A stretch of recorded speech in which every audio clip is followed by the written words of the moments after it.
the map. We got the Raiders in the building and they about to shut it down. Silver and black up in the crowd. Raider Nation. Yo, Raider Nation, it's your boy Dub Raider. Just arrived here in the city of Rialto. What am I doing out here, you might ask? Well, I'm coming to interview the one, the only Violator. We're going to be talking about his V56 cigars on Stogie Nation. So I came down to a cigar lounge that he frequents. We're going to chop it up, have some sticks, have some drinks, talk Raiders, talk Violator, talk Hall of Fame.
Yo, Raider Nation, welcome to another episode of the Stogie Nation.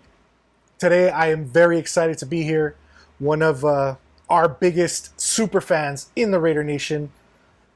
He is not just a super fan, but a Hall of Famer. Representing the Raider Nation in the house today, we have none other than Mr. Wayne Mabry, the Violator. Violator, thanks for being here today, brother.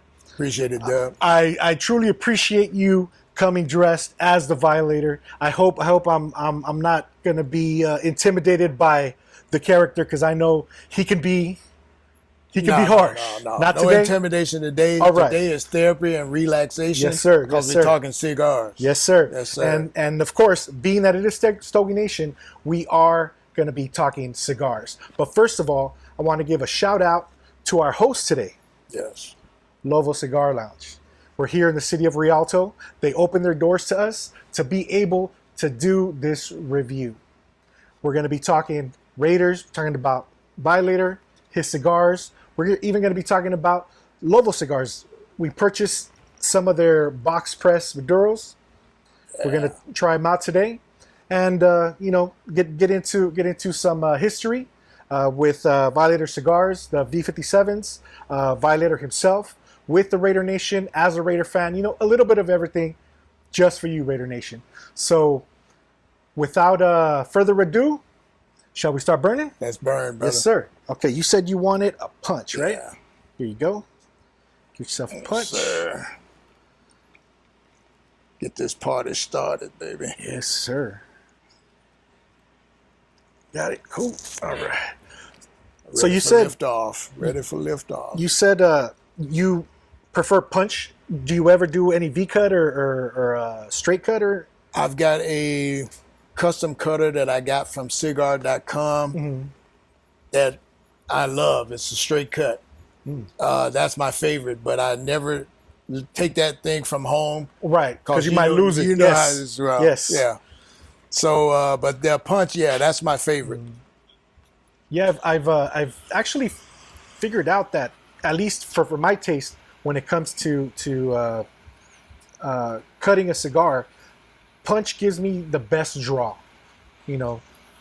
I just enjoy it easier. The cap stays in place longer. Because In place. sometimes when I do a straight cut, I might cut a little too far down, and then it starts unraveling, and it's just it becomes a mess. And when you're buying $15, $20, $30 cigar, and you do something like that, man, it definitely hurts. So this is, again, the box press Maduro. Love it right off the top.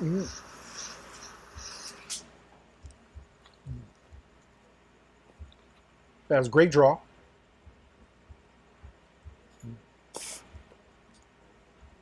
Great flavor too, man. Yeah, it's actually, it's on the higher end of strength. Yes, definitely full body. You can taste it. You can, like, the aftertaste. It's a little spicy. I can feel it in my nostrils right now. Pepper. Yeah, Get some pepper. this is my favorite type of cigar. Yes, sir. For some reason, I don't know what it is. I don't know if it's because I'm Mexican. I love spicy food, or what it is. But spicy cigars are always, Well, I love spicy best. food, but it's just like a party in your mouth. You know what I mean? Mm-hmm. Got a little excitement going. Oh, that's nice. The retro hail, it just brings that Yes. that. Boom. That's where you feel it. Yeah. Yeah, Full love it. bore. Good And, choice. I'm, Salute, brother. What do you have over there? That's I rum, got right? some Nicaraguan rum. Rum. I have some Perfect. tequila. A little pairing. See how this goes. Ooh, that's nice. Oh yeah, that's a good one. That's definitely a good one. All right, Violator. Let's get down to the brass tacks. Man, that's nice. Let's Let's do it. To many of us within the Raider Nation, I've been a fan since 1984, Okay. right after the Super Bowl. I was a kid in LA, and they were it for me. They were my team, but they were always like so close, but yet so far So away. far, gotcha. Because I couldn't afford to go to a game. I couldn't afford to do many things. We were poor. We were from the hood. I was raised in the city of Linwood, one city north of Compton. So we were broke. So all we got to do was watch it on TV. And as years went by, kept on watching games. And all of a sudden, some gentleman with some crazy face paint and spikes started coming out on TV. And I'm like, who is this guy? Why is he dressed like that? Why is the camera on him? And as time went by, years and years and years, kept on coming out more and more and more and more. And I'm like, he is a true fan. Because it was like continuous. Yes. So tell us, how did your path start as a Raider fan? Good question, brother. Listen, I was 12 years old, back in Mississippi, Whereabouts in Mississippi? a city called Mountain Bayou. You can Google that. But it's got some historical credentials to it. But, back where I was, the popular teams were the Chicago Bears, New Orleans Saints, Dallas Cowboys, and Kansas City Chiefs. Right. Well, I hated red, so they were out. But I happened to see them playing this team in silver and black. Right. So I'm an old guy that's in the Knights in armor, so of course you can tell. Yes. It was like love at first sight. When I saw the shield, as a 12-year-old, man, it was just like, that's what I've been waiting for. I'm saying it to myself as I'm watching them play. Right. And it's like I was calling them pirates at the time. Those are pirates, dude.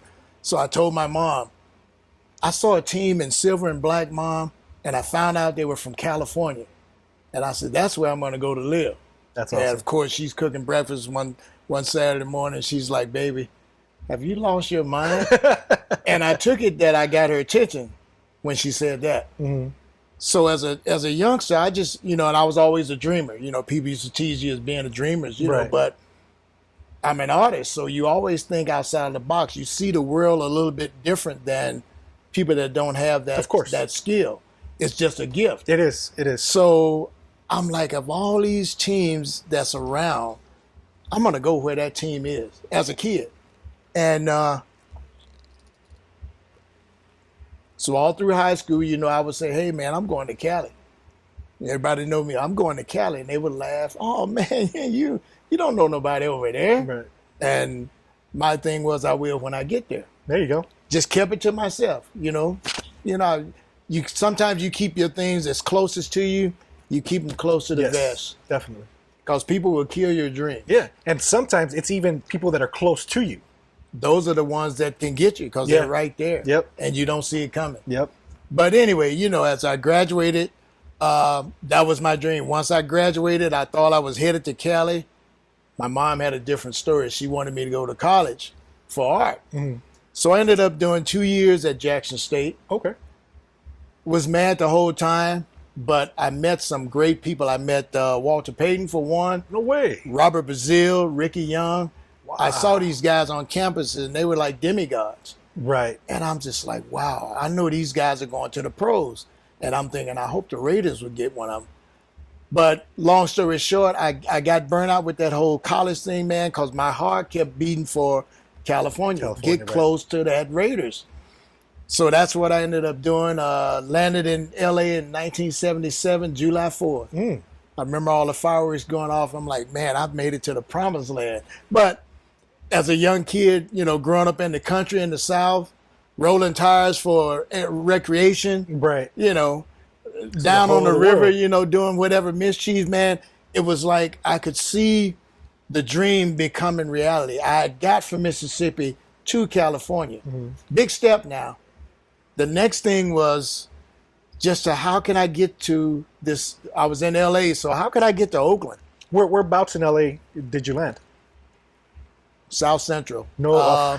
South Central. Yes, I stayed with some people that were like on 120th and El Segundo, I think, or something like that. Okay. Right in there. Yeah, that's by my neighborhood. By Athens Park. Yeah. That's where I hung out at Athens Park. So long story short, I got a job, and I still didn't have enough money to travel. I'm paying rent and all that kind of good stuff.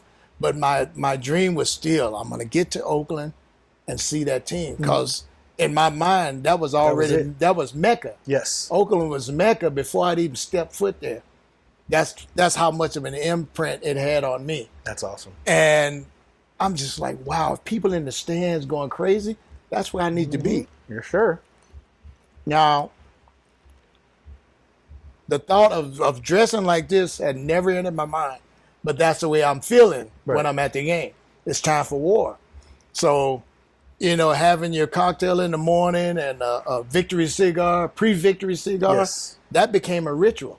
That's awesome. And I got turned on to cigars, I think in 72. My uncle had a newspaper run. So he always had a Stogie in his mouth when he picked me up. And I watched him for about, a month or so before I had the nerve to ask him. I says, hey, Uncle AJ, can I have one of those? And he just smiled. Cut it, lit it, just handed it to me. I think it was the Dutch Master, if my memory serves. So I started inhaling this thing as if I'm smoking a cigarette. No. True story.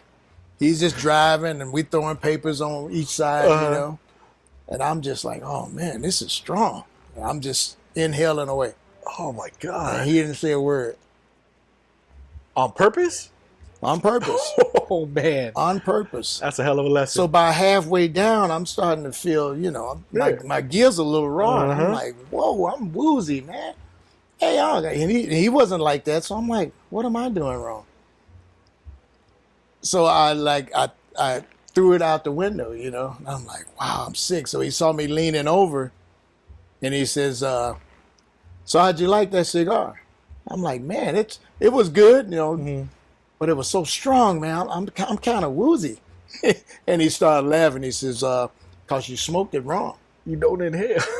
So here's what he did. He cut another one, lit it, give it to me as he tells me how to draw and how to taste the flavor of it. You're not smoking a cigarette, he says. No. You're enjoying a cigar. Mm-hmm. And immediately I just fell in love with it. It's like, wow, I'm going to master this.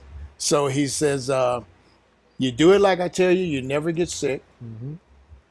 You find out which ones you like. Now, like I said, Dutch Master was the first cigar I'd had. So I I didn't know the world of cigars was as big as it was. Right. So I went on to college, like I said, and I got into pipe tobacco Okay. as kind of a reflex of that cigar. Yes. So just the aroma of pipe tobacco, and I'm walking around campus, like I thought we were Englishmen or something, With a little pipe. Loved it though, man. It's what it is you connecting with this, and this wasn't something that was made overnight. So Right. So it's a process. It's got a process to it. So like we're doing, the process of just enjoying it, man. It's just conversation, the good smoke, and whatever beverage that you prefer. Oh man. It's therapy. Yes, it's what life's about. It is what life's about. So you finally made it to Los Angeles. You're still 6-7 hours away from the Oakland Raiders. Yes. When was that first experience? Was it when they moved to Los Angeles, or did you end up going to Oakland? Nice. The very first experience was when they moved here. Oh, okay. In '82. So at that time, I had moved by the time. So I could walk to the Coliseum from my house. I'm just like, wow, you can't make this shit up. Right. So I just started going, me and a few coworkers. So I'd meet them. I'd go to wheel call. Back then, you didn't have season tickets. You just go to wheel call. Buy your tickets. And pick whatever section you wanted and go. And my ritual back then was a 6-pack of Mickey's. Oh, yeah, the little barrels? Yes, the little barrels. A 6-pack of those. By the time I finished that fourth one, I already knew it was going to be a good day. Oh, yeah, you were good. Day. So, like I say, this was inside me, and I didn't even realize it. So I attended every game, up until 1990. I got seats behind the bench on the 50, about 6 rows up. Beautiful. I'm like, man, this is heaven, man. And I never sit down. And that was just that game day energy. I wanted to be up and moving and, into the game. So I'm sitting by Henry Alfaro and his wife. I remember them from Henry from Channel 5. Right. And down from me was, oh man, what is her name? I'll think of her in a second. Is she an actress? Is she a big blonde hair, like puffy hair? No, there was some of those there, but I'm trying to think of her name. Oh my God. She married USC's quarterback. Help me out. So you know who I'm going to. USC. Holly Robinson.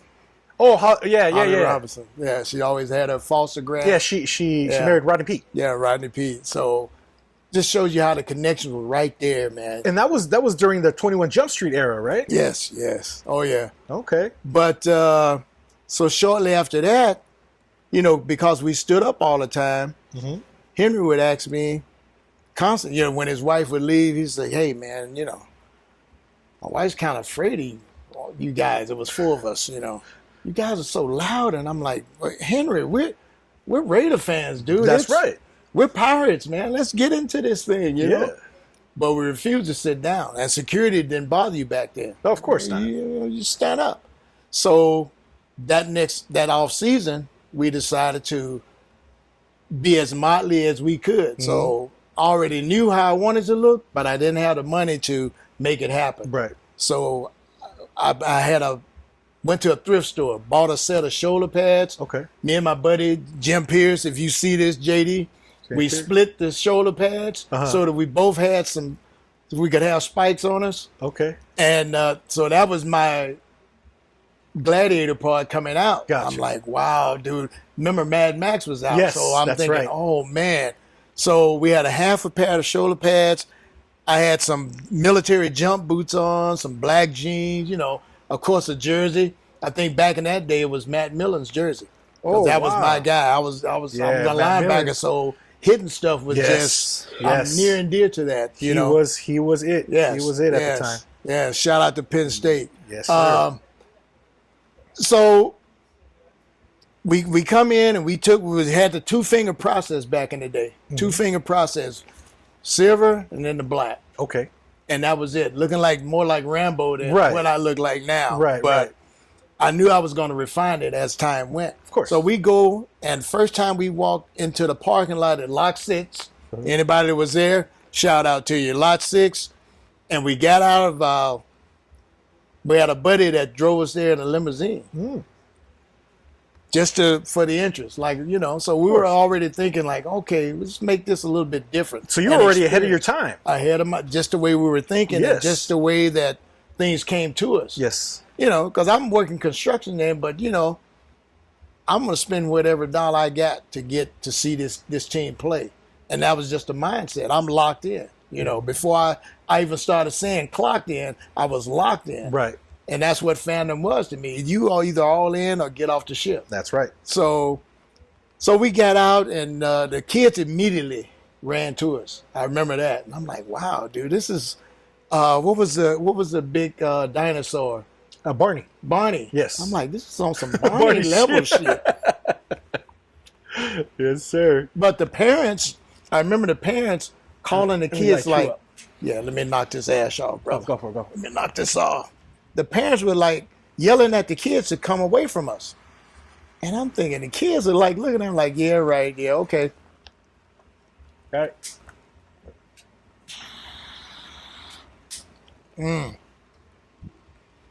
So the kids were like coming around asking us, you know, kids questions.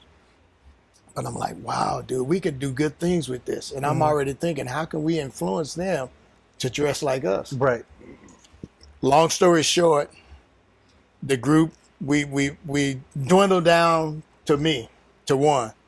And I had already said I was not going to come dressed any other way when I went to a Raiders game. And that's just been my tradition. Right. 34 years now. And it's like I told you earlier, it's like therapy for me. Just to do all of this, to get ready to go to the game, there's a connection there that I don't think the average fan gets, bro. It's like you feel like you're a player, but you know you're in the stands, but you got that same heartbeat, that same spirit, that same tenacity. Yeah, it's like a unexplainable connection with the team. You know, because that is. I've been interviewing a lot of Raider fans. You know, some more hardcore than others. Yeah. In different facets. Some are addicted to the actual X's and O's of the game. Yes. You know, the actual players, the way they play, how they should play. Others, like myself, we're more about the subculture, about individuals like yourself. You know, that you live silver and black. You live the Raiders. Yes. You know, and then there's your conventional fan. Your you know, August to February, yes. You know, fan. Yes. You know, seasonal, I call them. Seasonal. But the thing is, at the end of the day, we all have that commonality, I'd like to call it, that if it's silver and black, if it's Raiders, that's it. There's nothing more, nothing less. That's what it's all about. I call it, bro, united under the shield. Yes, sir. That's my little motto. And it's about unifying people under that have that same belief, man. It's so strong. When I started meeting fans from other countries, that's when it hit me.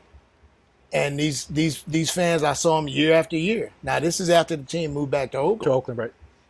And they would say, look, this is our main vacation of the year, but when we come here, we got to get a picture with you. Yes. So the whole village can know I was there.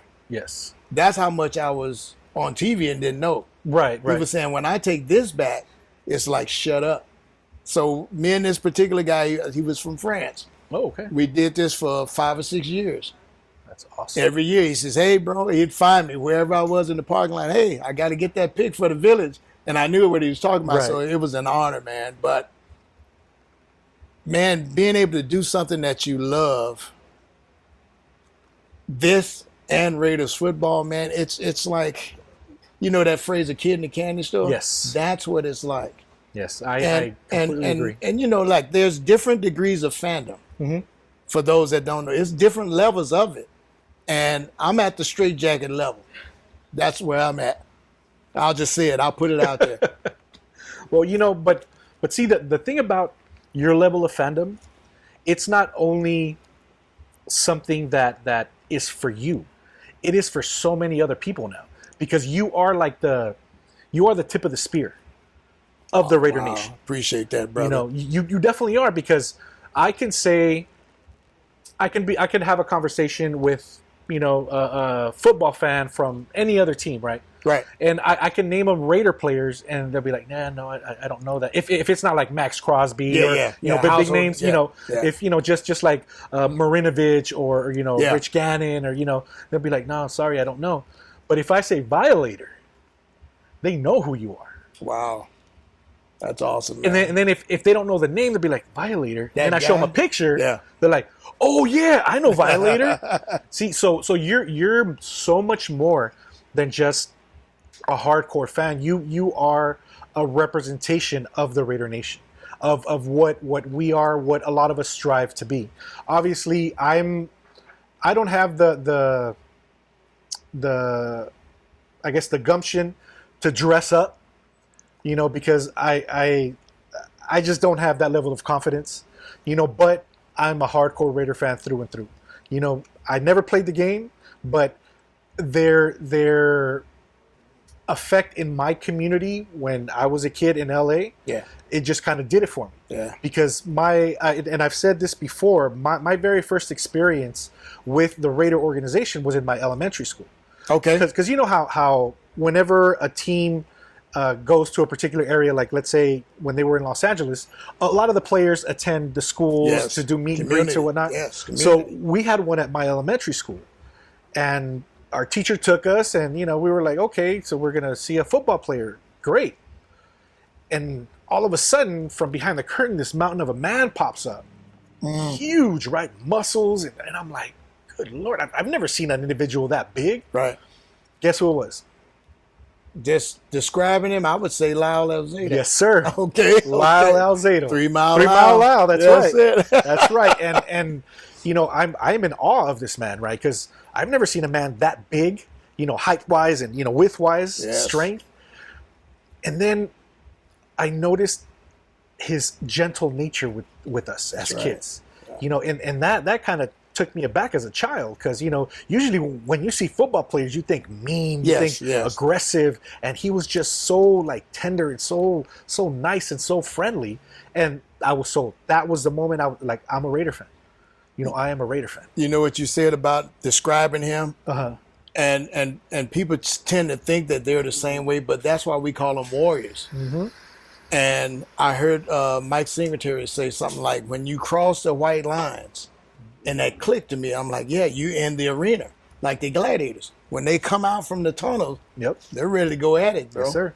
So when they're not fighting, they're just like us, finding some way to relax, chill, have good conversation, and that's what they're like to me. So I appreciated them for that. I looked at them as almost, well, they were, like say, they were warriors to me. Yes. But then when you got to know them, like Greg Townsend was the first player I got so that I knew what gate they all went in, but I knew what time Greg would be walking to that gate. So I made it my business. Whatever I was doing tailgating, I would be at that gate and meet him. Awesome. I had to get into his mind. His head said, like, who are you going to bust up today? Right. And if you talk to him, he can tell you. I asked him that every game. Who are you going to mess up today? I just loved his veracity.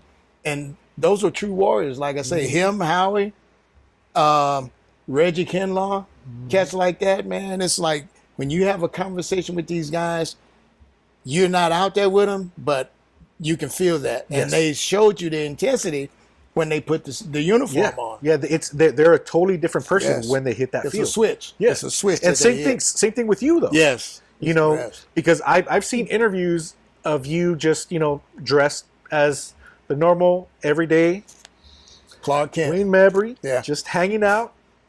But then when you put on the Violator, you know, outfit, something switches. It's the war paint. And yeah, it is. It's the war paint. And but it's definitely appreciated as a fan because, you know, we can basically feel that, and we're like, you know what? Hell yeah, we are Raider Nation. That's the passion that you're feeling, and that's what I enjoy doing. It's people that don't know me, but they see me from afar. Mm-hmm. Some are afraid to approach, and I'm watching them like, I'm not gonna say nothing. I'm just gonna keep my game face. When they get close enough, I'll say something to them, and they're like, "What? Yeah. Why'd you talk?" and we get into a conversation, take a couple of photos, Yes. because those are memories. Yes, sir. You can't do that twice. Cannot. It's You right cannot. now. Those moments you hear me say all the time. Enjoy the moments. Yes. All of these. It's like snapshots of life. Yes. Yes. And people have kept them. I know fans now. Show you how long I've been out there. That were in their teens when I started. Now they've got kids of their own, and they would bring them to Oakland. So I've taken pictures with like from the generations of fans, dude. I'm awesome. So blessed. Generations of fans. And my thing is, brother, if you do it right, the stories will outlast you. Yeah, most definitely. And let me tell you, you as the Violator, you are definitely one of the pillars of the Raider Nation. You know, you are one of the individuals, if not one of the top 2, top 3, that will live on for as long as the team and the Raider Nation lives on. Because legacy. Yes. Reason being is because you've taught a lot of us how important it is to be a Raider fan. You know, how much heart it takes to be a Raider fan. Because we've had some really bad years. Yes. Really bad years. But that never, ever makes us change what we feel in our heart. That's called bringing your A game. Yep. When you step in the arena, bring your A game with you. It don't matter whether the team is 2-14. And we had some of those years in Oakland. I remember it's just like, wow. But the stadium was full. Yes, always. The parking lot was always. It was fellowship out there, brother. You know, and there's certain things that you learn as a fan that you can't control. Right. You may influence it, but you can't control the outcome. And that's the game itself. Yep. If we could just predict the team's wins and losses, there wouldn't be no need to play the game. Of course. That's the beauty of it, going to watch them battle, man. Yeah. You know. Yeah, you know, and the only thing we as fans can control is the tailgate, how loud we are at the stadium, and showing up. Come on. That's what we control. Show up and show out. Yes, exactly. You know, and that to me is one of the main reasons why I do these podcast shows. You know, because I can't control the players. I don't have their phone number say, hey, man, you're dragging ass out there. You need to pick it up. Yeah, You know, exactly. I don't have Mark Davis's ear. You know, I can't talk to the coaches, but I can talk to the Raider Nation. Even the coaches, owners, none of those guys on the field. It's the players. Right. So that's the beauty of the game. When you see a play work to perfection, that's like symphony on the field. You know. It is. It definitely That's is. as sophisticated as we get. That's a symphony on the football field. Yes, sir. All right, Raider Nation. Next question for the Violator is, we've actually heard of his coming up story as a Raider fan, you know, and how the Violator came to be. You know, the feeling he had from within, and now he's been showing it to us for decades. You know, and now he is one of the pinnacles of the Raider Nation. But there is also another major association that he has, and that's with the Black Hole. You know, the Black Hole is definitely one of the biggest booster clubs within the Raider Nation, one that is represented worldwide, and obviously he is one of the figureheads within the organization. How did that come to be? Because obviously you've been out longer than the Black Hole as a club. You know, how did your association with the Black Hole? Great segue to that. Listen, I want to mention, first of all, rest in peace, my brother Robert Vera. Yes, sir, Rob. Rest in peace, brother. Said he's the one that once we met in person, he greeted me with open arms, man, and just I felt like I'd known him forever. And he says, "You need to run with us." And I just took that like, man, that was like a badge of honor. And I've been locked in ever since, like I never was before. So then you guys were part of the end zone section, correct? Yes. All together, but yes. They sit in different areas, but we're all connected right there. And just that whole mosh pit scene. Right. Nobody's sitting on their butts. Everybody's up. We're leaning on the wall, banging. That was the Gladiator Arena that I still watch movies like that. And no other fans took over that stadium. So we kind of took pride in that, even though we welcomed them and showed them a good time. And Right. that's what it is. You show them the Raider love, Oh yeah, they man. take a different story back home. Most definitely. Huh? Most And I've had that happen with several different teams fans that I know personally over the years. They take a different story back. And even when they hear people bad mouthing us, they're all not like that. No, they're not. And it's only 1% of us Yes. that's the bad apple. Of course. And that's what they focus on. And that's what they That's focus on. That's what they focus on all the time, But- unfortunately. But myself, I call myself an ambassador. I'm not real super fan per se. I'm an ambassador. Right. I'm like the greeter at Walmart. Welcome to Raiderland, you know. And it's just giving them that warm feeling like they're at home. Raider fan from anywhere, Yes. immediately. As soon as you see that, you're supposed to acknowledge that. If whether it's just a head nod like we're Yeah. doing, or a look, tip of the cap, Oh yeah. it's all love, baby. I've had that It's all experience. I went to Costa Rica some years back on a business trip, and I was at the airport in San Jose, and I was worrying about my Raider cap, and I'm walking through the airport with my bag, and then there's this other guy wearing a Raider hat as well. He's coming the opposite way. We lock eyes, and we're like, That's Raiders. it. That's it. Raiders. Like that's family. That's the family. pride in the Yes. paws right there. Yes, it is. Raiders. It's respect when you Yes. say that. It is. That's how powerful that shield is. Mm-hmm. And Mr. Davis knew what he was doing when he visualized this whole thing. It was about unity back then. He was one of the first owners that brought in players that nobody else wanted. Right.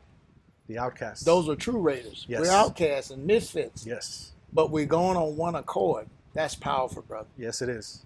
Yes. Just it like is. this cigar. It's Oh, yeah. powerful. This is definitely their box press Maduro. It is definitely a really good cigar. If you guys are ever in Rialto, come down here, get some sticks.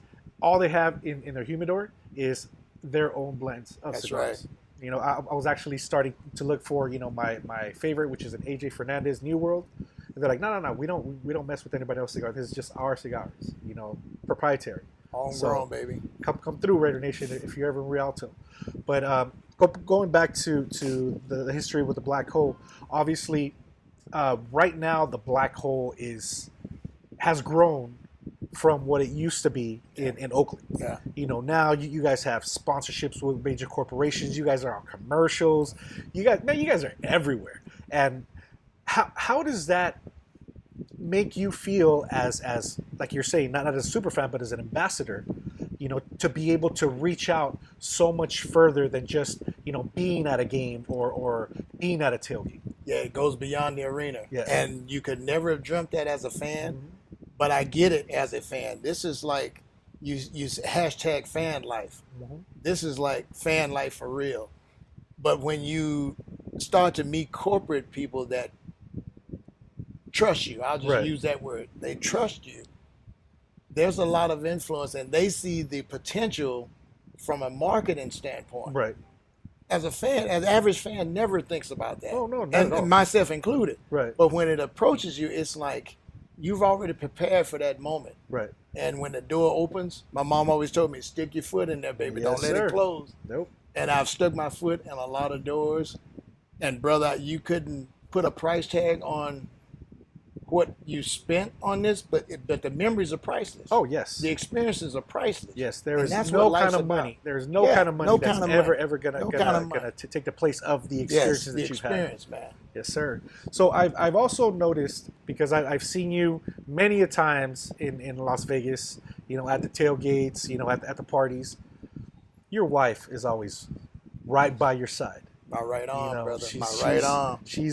She's handling business when it comes to the cigars. yes. She's cheering right next to Yes, you. yes.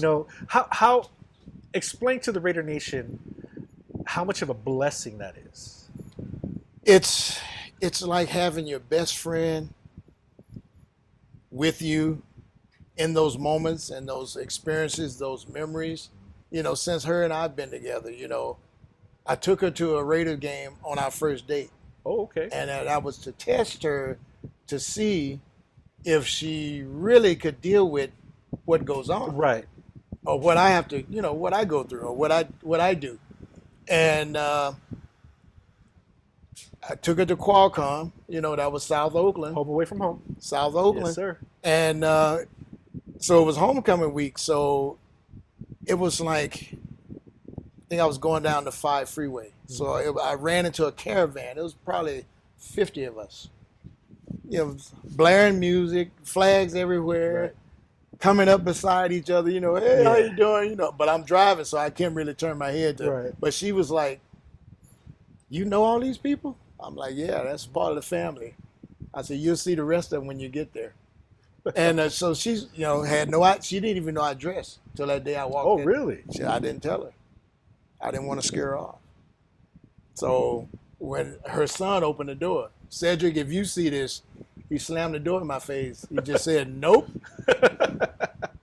Closed the door, and she probably, "Well, who's out there?" And he's like, "I don't know what that is, probably." So when she come to the door, her jaw just dropped. I saw it, and I'm like, "Ooh," and this could go either way. I'm thinking to myself, this could go either way. So I'm like, "Hey, it's game day. You know, it's time to go." As calm as I could. Right. You know, 6 a.m. It's foggy in Rancho, and I'm like, "Wow." She says, "Oh, okay." So she gets in my truck, you know, and she's hugging the passenger door, actually hanging onto the armrest. And we get down by Temecula, and I finally says, "I won't bite unless you want me to." And she kind of relaxed, you know. But the caravan all the way to Qualcomm, man, it was just like a rose parade, but it was a Raider parade. Yes. And just even that, it had me so fired up. But I'm still watching her like, how is she taking this in? Right. So when I get there, you know, I get parking N3. That was our section. Right. So I park in N3. People recognize my truck, so I could already see them migrating over there with drinks and Yes. party favors. And I'm like, wow. So I get out, and I'm thinking, okay, this may help me break the ice. So when they came up with tequila shots. And she's like, yeah, they offered her one. And I'm like, take it. This is how we start our morning. Breakfast of champions. Breakfast of champions. So, you know, we tailgated for a while. Then I says, hey, it's time to go in. I go through security, and at that time, I don't know if they call me the Pied Piper or whatever, but I was the leader of the horde. That's what I heard later on, the horde. And I'm like, the horde? We're just fans coming to watch our team. This is how we show support. Yeah. And over the years, we kind of took over that whole parking lot at Qualcomm. Yes. And so she sees me go through security, and they were telling me to take off this and that, put me up against the wall, spread eagle, pat me down. And she was like, oh, my God. You know, I didn't say a word. I'm like, this is just part of the process. Yeah, it is. I'm getting in the game. And so we go in, and she's like, you have to go through that every game. Every game. But it just locks me in more. When I get in there, I'm locked in. Yes, sir. So it doesn't spoil your pleasure. You know, life has a tendency to do that. Throw stuff at you just to see how you will respond, or how locked in are you, how focused are you. Right. So I already knew nothing's going to deter me. Even the people that chirp at you, that's just filling me up with more energy. Yeah, like keep it coming. Keep it coming. Keep it coming. Keep it coming. Strive on that. Keep it coming, man. But when Rob welcomed me into the Black Hole, brother, I took it, like I told you, it was always a mission for me.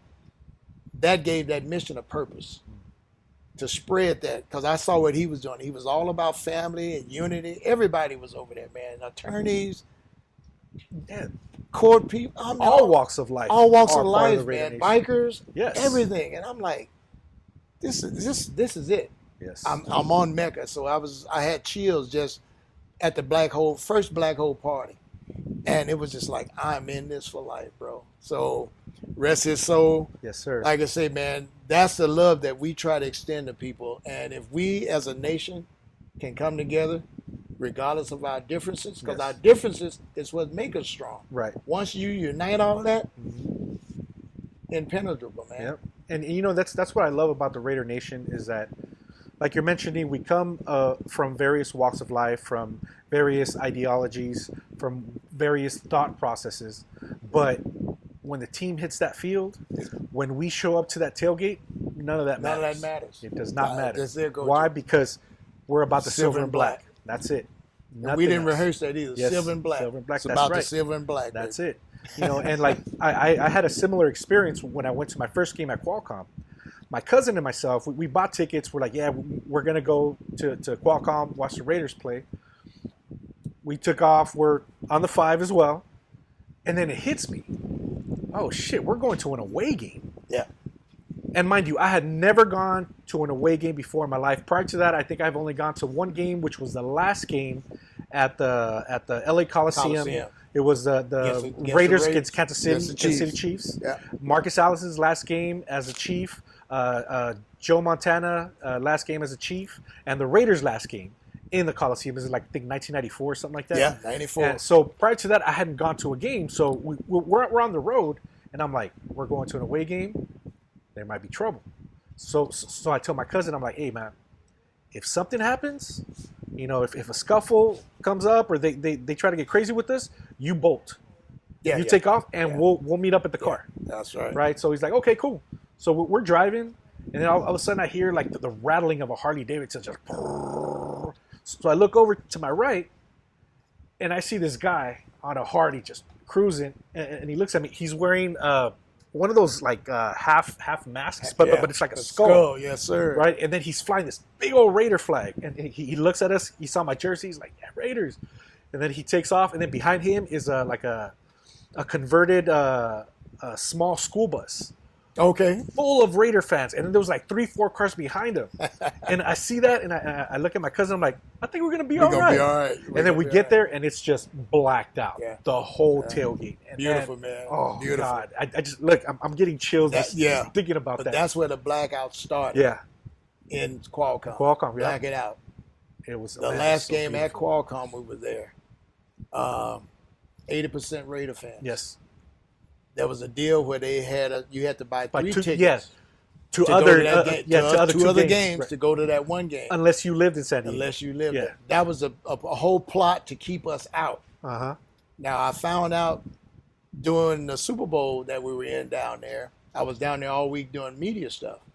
So I got to talk to different people, and they was just like, man, what? That's when I found out about the evil horde. That's what they were calling us down there. The evil horde coming into that fair city. Right. And I just beamed with pride, like, oh, is that what you looked at? Hey. But if that gives us that edge, Al would have smiled. If he had heard that same guy that told me that, he would have just smiled and probably nodded. The Pirates are coming. Yeah, and the great thing is that you owned it. Yes. You didn't take it as a wasn't as an insult. No. You owned it. Yeah.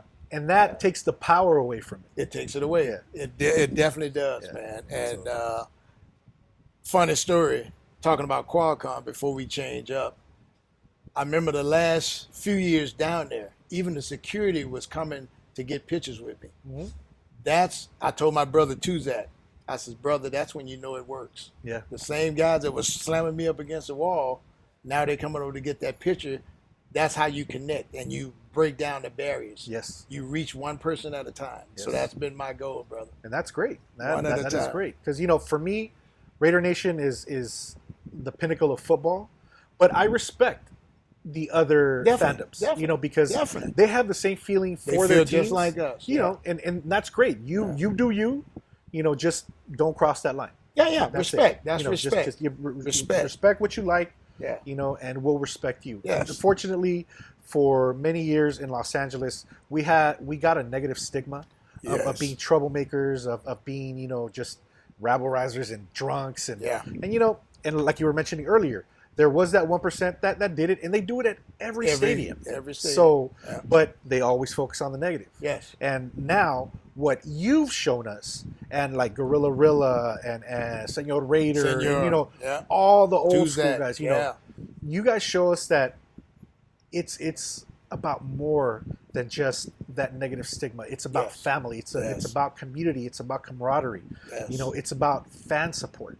And that's what I love about the Raider Nation. That's what I love about what I do, what you do, what anybody that dons the silver and black does, is that it brings that to light. And it lets the naysayers know that, what? The Raiders and the Raider fans aren't that bad. Yes. I bring my son to the games. He's a 7-year-old. He's actually a little super fan too. He goes by the name of Skater Raider. Okay. And he loves it. He loves the attention. He loves to see like individuals like yourself, other fans, booster clubs, and he's like, Daddy, this is cool, this is why you come. Yeah. Like this is it. Yeah. This is it. And now started that next generation. And that's that positive influence that you have, regardless of what you look like. That doesn't matter. You're in the colors. That's all that matters. Yes, sir. And you treat people with love, that comes back fourfold, bro. I've lived it, so I know it works. Regardless of what people say, like when I go places and they're like, they don't know me, but they know me. Right. So when they get close enough, hey, we have a conversation. And it's not about, oh, my team's going to kick. None of that. It's just people talking. Right. You know, It like is. we're talking now. Yeah. You think I'm going to game? No, I'm sitting here with Dub. We're having cigars and talking having a Raider drink. football. Yes, sir. Huh? See, this Raider Nation, I'm gonna tell you, is one of my bucket list moments. Oh, Sitting here with Violator, having a drink, having Pleasure, a stick, brother. doesn't get any better. It definitely doesn't. You know, the drive was worth it. You know, the time spent is definitely worth it because we're making a memory right now. Commitment to excellence, yes, sir. brother. And Commitment we're doing to it for you. excellence. You know, want to let you guys know that the Raider Nation is more than just football. It's about family. Damn it, it's about family. Yes, sir. Salute, brother. Yeah, cheers. Ooh, run 'em out, run 'em out. We got the Raiders in the building and they about to shut it down. Silver and black up in the crowd. Raider Nation in the building and you know we getting loud. Ooh, run 'em out, run 'em out. We got the Raiders in the building and they about to shut it down. Silver and black up in the crowd. Raider Nation in the building and you know we getting loud. Allegiant Stadium, you know it's gonna be lit. Try and pyramid across the middle, someone gonna get hit. We got Chandler Jones, he a big dog, and some